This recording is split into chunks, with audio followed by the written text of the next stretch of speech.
actually then had to start stepping away from my lawyering responsibilities. And the only way that I was able to do that without imploding my business was to start delegating things, especially things I did not want to do.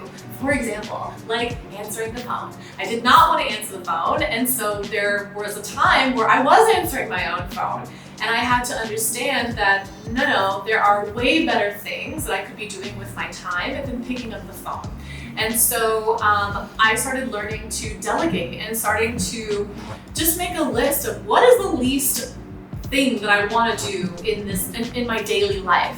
When I'm working in my firm and in my business, what's those things I just don't enjoy doing? Those are the first I'm going to delegate. Not doing things that I don't really enjoy doing, because it would take me out of the joy of having my own business, so that I couldn't really focus on the things that I liked to focus on.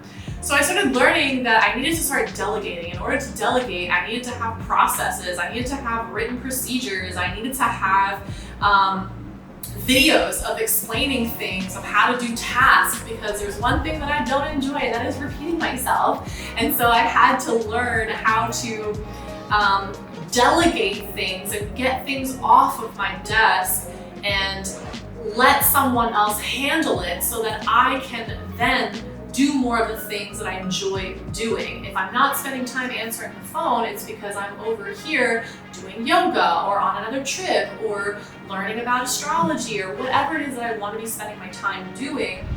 But it's also understanding that in order to have that freedom to do what it is that you like to do, and that brings you joy, that brings you passion, you still have the responsibility of the business that is supporting you to do all these things.